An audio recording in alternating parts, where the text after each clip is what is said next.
Welcome once again to the Nathan Nephew Show. Of course, I am Nathan Nephew. I want to remind you to look me up on Facebook. Pretty easy to find. Not too many Nathan Nephews out there. It is hard to search on Google, though, because Nephew is a fairly common name. Before I forget, I want to remind you to like the At Odds Facebook page. At Odds is the other show I do with Brian. It's also broadcast right here on Red State Talk Radio. But you have through August 29th at midnight to like the Facebook page, facebook.com/AtOddsShow, and you'll be entered. We'll pick a name at random, and we have $10 gift card to Burger King this time around. Last time somebody won a copy of our book, which you should check out over at myparentsopencarry.com. It's a children's book, a young teen book about carrying a firearm for self-defense, open carry. It touched on concealed carry, and just it's good to get the conversation going on the Second Amendment. But like our Facebook page, and definitely listen to At Odds at oddshow.com. Last couple weeks, as you know, obviously we've been going through the Constitution here together. We've made it up through Article 1, Section 3. So we know about the House of Representatives. We know about the Senate. They've been created. We know about impeachments. Now, Article 1, Section 4, we talk about the actual times and places of elections and meetings of Congress. And I think I might actually do Article 1, Section 4, and Section 5. Section 4 is pretty short. So, Article 1, Section 4 of the United States Constitution. The times, places, and manner of holding elections for senators and representatives shall be prescribed in each state by the legislature thereof. But the Congress may, at any time by law, make or alter such regulations, except as to the places of choosing senators.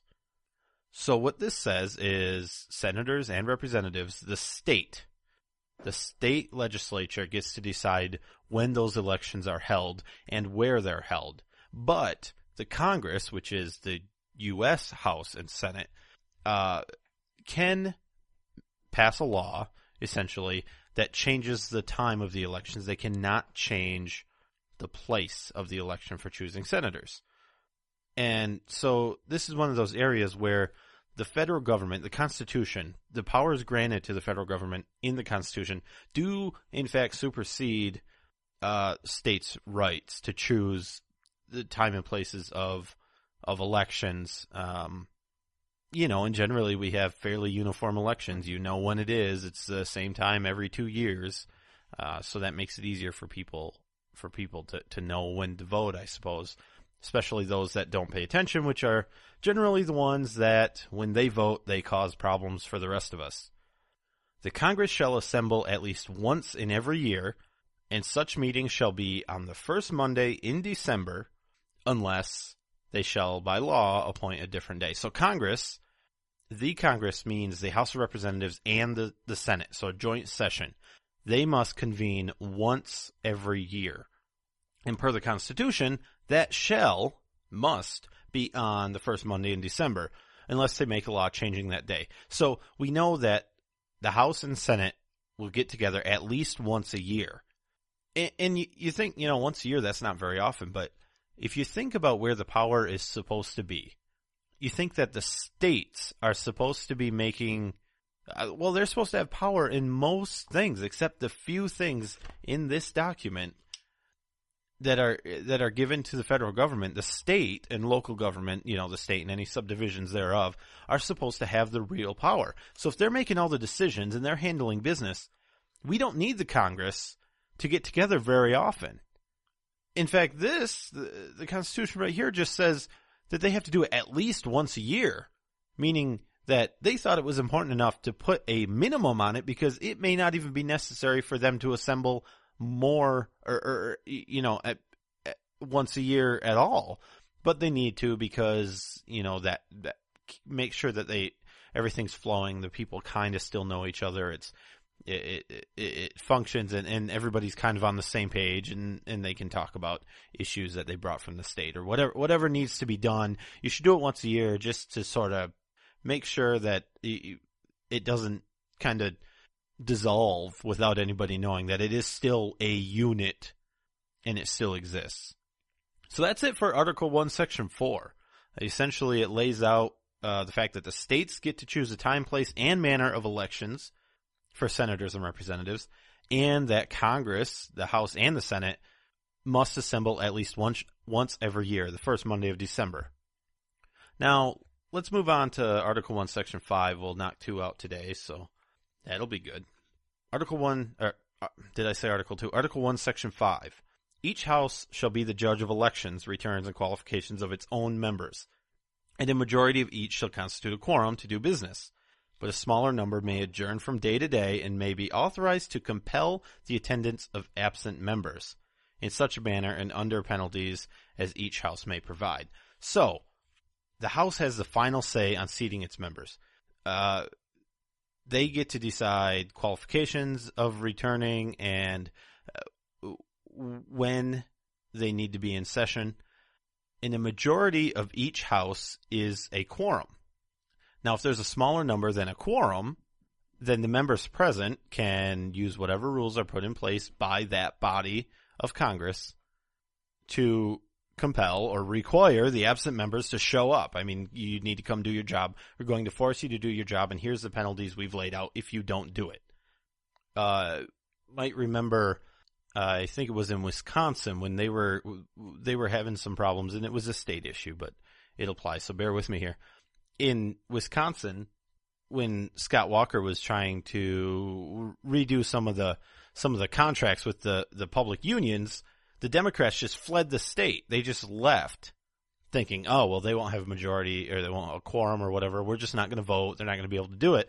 Well, the Constitution, had it been, now Wisconsin may have different rules than are laid out in the U.S. Constitution, but the Constitution says that they can be required to come back.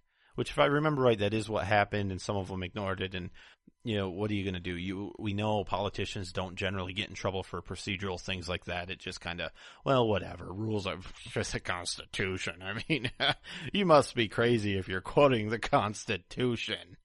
And that's the world we're in. That it is odd. It's not normal for somebody to quote the Constitution and try to apply the Constitution to the way government is operating. And there's something inherently wrong with that. That by itself is not really the American way. I'm not saying that people that avoid it are un-American or unpatriotic or want to do harm to the country. That's just the state we're in. We've just gotten so far away from using and applying the Constitution that it's not even comfortable to talk about it for some people.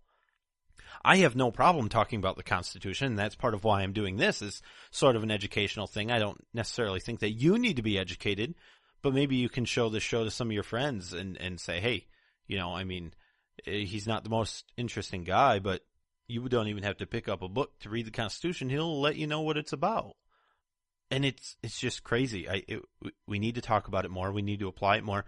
We need to do what we can and stand up and get the House and the Senate, since we're still in Article 1, to abide by what this document says. Each House may determine the rules of its proceedings, punish its members for disorderly behavior, and, with the concurrence of 2/3, expel a member. So, the House and the Senate, they each come up with their own rules, which we see are often suspended because, well, we made rules, but they got in the way of what we wanted to do. So we'll just suspend the rule for now. Punish a member for disorderly behaviors. It's pretty straightforward. 2/3 vote, and they can kick a member out. So the Senate, if they wanted to, could get 67 votes to remove a member. So if someone's really not doing their job or whatever, someone's not showing up or causing problems, they can kick that person out with 2/3 of a vote. That's more people in the House of Representatives, but remember, the House of Representatives was intended to represent the individual people of that state. So it should be harder to get rid of one of them because they are the representatives of the people. Now, the senators represent the state, which really is made up of the people. Everything is supposed to represent the people. We know that's not quite the case now. Everybody represents special interests and money. Each House shall keep a journal of its proceedings, and from time to time publish the same, excepting such parts which require secrecy. The yeas and nays of the members of either house on any question shall, at the desire of 1/5 of those present, be entered into the journal. So each house has to keep a journal. They have to keep a record of what they did while they were in session and publish it from time to time for the public, except any parts that they think are secret. Now, if they determine that it's secret, that doesn't necessarily mean that it's classified, that the public can't get to it, because a senator, let's say, could say, well, that doesn't need to be secret, and they still could go back and talk about it if it's not classified, which is a little different than omitting things from the journal. And the people who vote yes and no, if 1/5 of either side says, yeah, we should probably record who voted yes or no, that'll be in there as well. Neither house during the session of Congress shall, without the consent of the other, adjourn for more than 3 days, nor to any place than that in which the two houses shall be sitting. So neither house, so the Senate cannot adjourn. They can't go on, vacation for more than 3 days without the House saying it's okay, and the House can't do it without the Senate saying it's okay for more than 3 days. Not only for more than 3 days, they also cannot move their location at all without the consent of the other side. So the Senate can't say, well, we're bored here, we want to go to Starbucks. We're going to go to Starbucks and meet, and the other half says, well, no, I don't think you can, so they can't move. They have to not go to Starbucks. I'm going to take a quick break, though. Come back. Always a lot of stuff to talk about. And I want to remind you, stay tuned in Red State Talk Radio, and, of course, NathanNephew.com to find this show, past shows, and lots of other cool stuff. I'll be right back.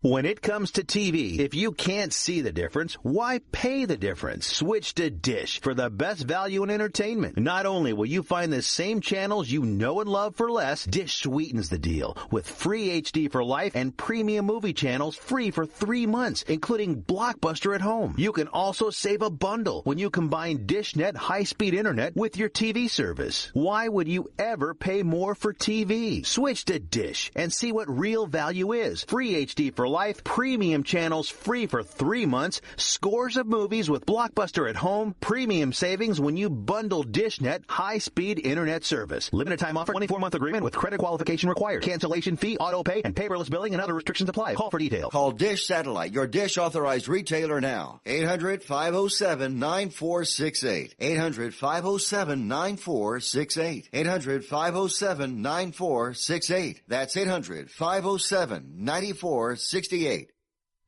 Red State Talk Radio is All American Talk Radio.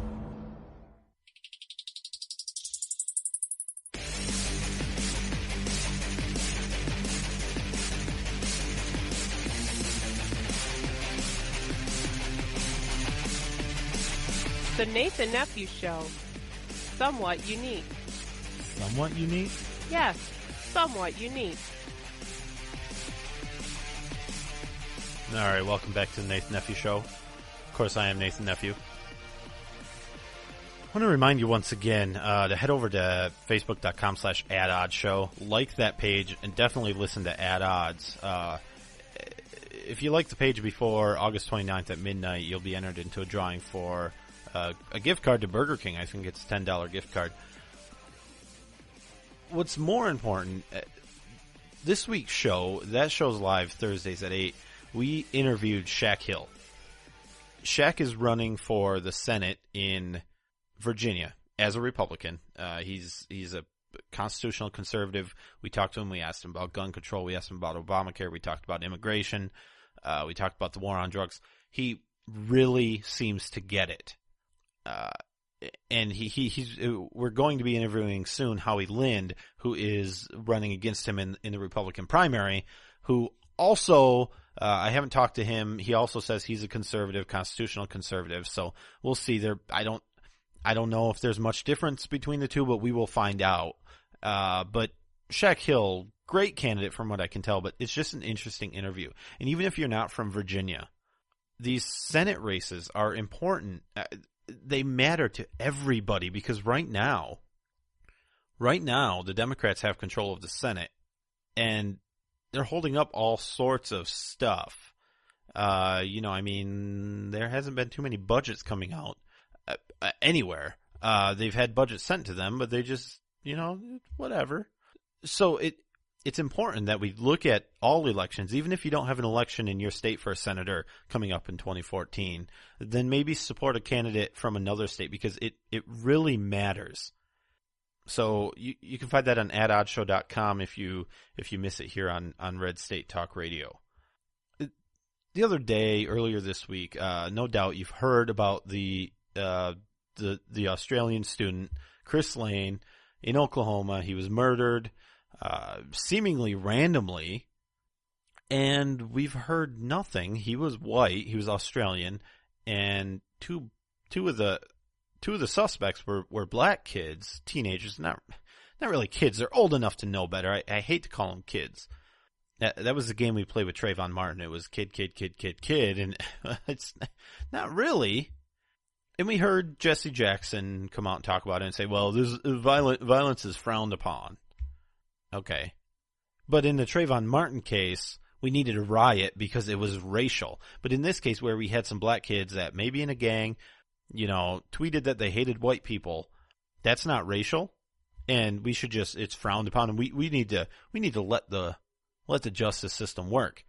Al Sharpton finally responds, and, he says the 3 were arrested. There's nothing to protest. The system worked here. Racial? Not only did the police not say it was racial, one of the 3 were white. Okay, well, the police actually did an investigation and said that George Zimmerman was not a racist. They said that case with Trayvon Martin was not racial, but that didn't stop Al Sharpton from coming out and starting riots, causing riots by what he said. Him and Jesse Jackson, all of the other people in the race industry that are making money off of racism, they don't want it to go away because then their income drops. But in this case, it's not racial. It's just some kids, they were bored. I mean, we should really frown upon them. We should just frown upon them and let the justice system work. They were arrested, so really, what are you going to do? They were arrested. We had some fairly good news come out today. Nadal Hassan, the shooter in Fort Hood, the guy that jumped up on the table. He was a psychiatrist, jumped up on the table screaming Allahu Akbar, right? And shot up some people in Fort Hood. And then the president said, well, he was on the table. He was on the table yelling Allahu Akbar, but it was because he was stressed at work and, his boss was kind of mean. And so it was workplace violence. It's not terrorism. It's not terrorism. It doesn't matter that he hates America, and that he has ties with radicals and things. That doesn't matter. It was obviously just workplace violence. And to call it terrorism, that's just irresponsible. I think what we need to do is call conservatives, the Tea Party group, they're terrorists. If you own a gun, you're a terrorist. If you read the Constitution on a talk show, you're a terrorist. But if you shoot up a place and scream Allahu Akbar and have ties with radicals, that's not terrorism. He defended it. It was really weird. I think this was a first, definitely in military court. Nadal Hassan represented himself. He didn't have counsel. He didn't have a lawyer. And when it was the defense's turn to make a defense, he rested his case. It was over in 3 seconds. Now, I don't know that he did that because he thought it was the best defense. Because, generally, the prosecution holds the burden of proof. They have to prove that he was guilty. It was obvious that he was guilty in this case. So kind of expected him to make more of a spectacle out of it, maybe take the stand himself so he could say some terrible things to the families that were there or whatever. He didn't, but he was found guilty of all charges, which, of course, makes him eligible for the death penalty, and let's hope that happens. But some of the counts, 13 counts of premeditated murder and 32 counts of attempted premeditated murder. So this is where I thought he would have staged more of a defense of trying to, if he really cared and didn't want to die for this, which, he probably did. He probably does, because that makes him a hero in some people's eyes. I thought he would have put up a bit of a defense to try to prove, or try to not allow the prosecution to prove, that this was premeditated, that he had put a whole lot of thought into it, or maybe that there was something else going on, and that it was an emotional, rash decision to do this. And I don't think he could have proven that or disproven that.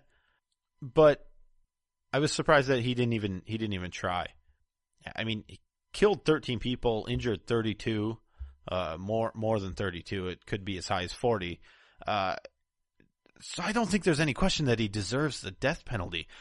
But we have a problem in this country that we do need to talk about, and Brian brings this up on At Odds about how we use the term terrorism.